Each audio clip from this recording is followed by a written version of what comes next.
We're going to hear from Cynthia Millen from the USA. She's going to talk about how can the Ivy League be so stupid?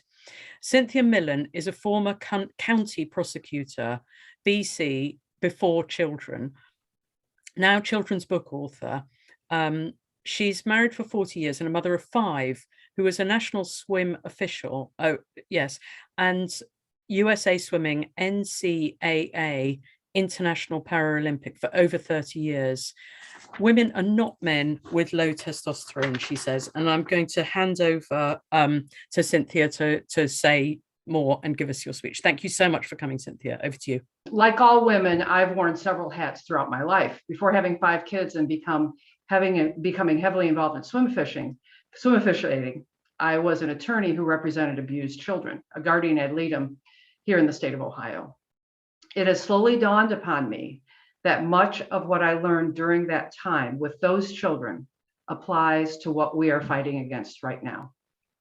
The most nefarious aspect of child abuse is that the young person who is being abused has been groomed to believe that the abuse is either deserved or is good and a necessary thing for them.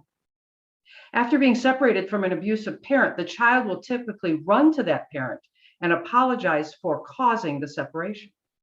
Kids will feel that the abuse is somehow their fault because the abuser has convinced them that this is so. Emotional or sexual abuse is especially portrayed by the abuser as something that is somehow wanted or good or necessary for the child. As you can imagine, the horrible suffering of these young people lasts a lifetime. Ladies, it's occurred to me that this is exactly what we are seeing here and now. Children and young people are undergoing mutilating surgeries and permanently ruining their hormonal systems to the point of infertility because they have been convinced that this is somehow good and necessary for them. Women and girls are especially suffering from this. How did we get here? Let's look at some facts. First of all, when you strip away all of the pseudo-scientific hogwash, we all know that there are no logical arguments against the fact that all humans are divided into 2 sexes, male and female, from the point of conception in the womb. It is insulting to hear idiotic language such as sex assigned at birth or cis woman. We are either all male or all female in our mother's wombs and stay that way when we come out of the womb until the day we die. Second, all humans, except those few who are truly delusional, know that these statements are fact. Oh, many will virtue signal on social media or strive to be saintly by correcting one's pronoun usage. But deep down, they know that all of this is Alice in Wonderland talk. The whole denigration of language brought on by the transgender cheerleaders is nothing more than a cowardly charade. They know it's not true, and they know that we know that it's not true, but they are afraid to stop cheerleading and hate us for pointing out their cowardice. Interestingly, if you live in a rural America, you won't see this stuff even talked about. If you tell a farm kid at a county fair here in Ohio that boys can become girls, they laugh in your face. They all know that a castrated bull does not become a cow. This is the language and culture of elite Americans in the large cities who rarely have to live these opinions. There is now a term for this, luxury beliefs, like those who live in wealthy suburbs with private police forces who post defund the police signs on their lawns. These are elitists who want to appear to be smarter and more virtuous than the rest of us. We are the truly ignorant members of the various unwashed, you name it, phobic groups who truly do not understand human nature and the needs of the long suffering.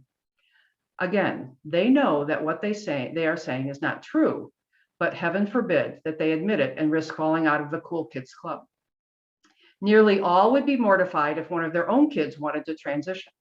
Social media, of course, magnifies their voices so that it appears that everybody is on this side. But there's also another group which is smaller yet stronger and much more insidious, the folks who make the money from all of this.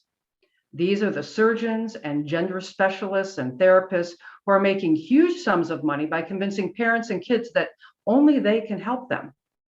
Even Planned Parenthood has wised up now that there is so little money in providing abortion pills, so they have begun to provide gender counseling and hormonal prescriptions for kids who are in the wrong body.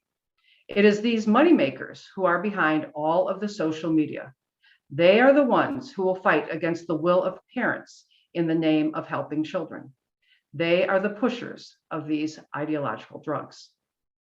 Because of these folks, there are parents, so tragically, who have fallen under the spell of this entire idiotic system and actually believe that this abuse is good and necessary for their child.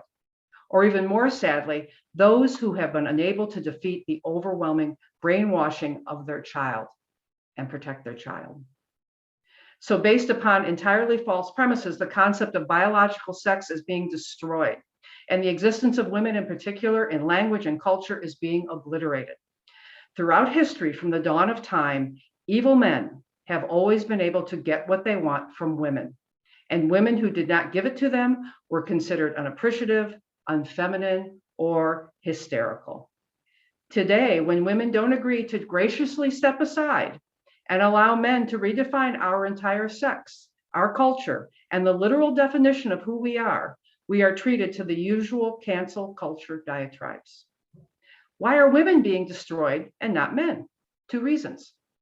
Women who seek to become trans men destroy their womanhood to become like men. Women who seek to become trans women dominate and redefine womanhood. It's the nature of the beast. The result is that females who transition are erased and males who transition take over in language, culture, and status. And everyone is expected to go along with the charade, that is, until it becomes too crazy and too gut-wrenching to watch. Even the most corrupted minds could not uphold this falsehood after the body of a male, a body which no one could deny, engaged in the destruction of women's swimming. It was there for everyone to see. It is here where I believe the tables perhaps are beginning to turn. Competitive swimming is a sport which I love because it is pure and beautiful, and one in which literally everyone, even the most disabled, can participate.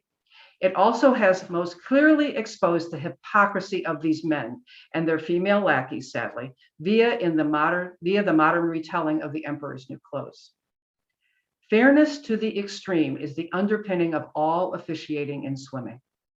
Each lane line, each starting block, each swimsuit, each pair of goggles, each loudspeaker, each and every aspect of the competitive course must be fair and equal for each swimmer, and no swimmer can have an advantage. That is the job of the starter, which was my job for over 30 years. Before the starter says, take your marks. Every inch of the pool deck and every swimmer who has entered is examined to ensure that no one has an advantage or disadvantage. Competitive swimming has always been divided by sex from the youngest age because it has always been recognized that a male body and a female body will swim in a different way. You don't need a degree in kinesiology, although they can explain it much better than I, to see why. So when young Mr. Thomas, who has been a competitive swimmer all of his life, decided to suppress his testosterone as permitted by the NC2A and swim as a woman, the entire trans house of cards began to fall, or so it seems. Social media began to turn against the house of trans. As one humorous Twitter writer stated, even Stevie Wonder could see that Leah was a man. Now here was an opportunity after that first race for all the powers that be in swimming governance to stop and face the music. Gosh, a man can't really become a woman and compete fairly in athletics. Wow, this really is unfair to women. Gee, we need to go back to categories based solely upon biological sex. But no, in their wisdom, they doubled down and broadcast proclamations that not only was the emperor wearing wonderful clothes, but that everyone should celebrate and be caring and empathetic about his new attire, because sports, after all, are not about competition and winning, but about the magic word inclusion. So ladies, you can trade hard from the age of 8 and swim twice a day all through high school and suffer through your menstrual cramps and give up those family vacations so that you can be on a great college team, just so you can be inclusive of the young man who has decided to take your spot on the relay. This is really so good for you. This is really necessary for you to do. Of course, girls who join men's teams, if they are not warming the bench, are never a threat to any male's spot on the roster. So men can be as inclusive as they want. Why can't you girls just get with the program?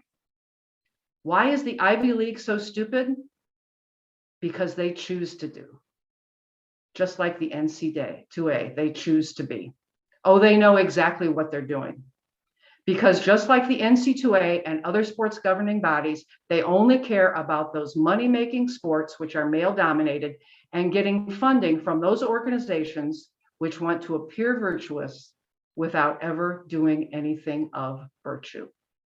And just like the surgeons and therapists and all of their groupies, it's all about the big bucks that can be made from the mutilation and destruction of kids.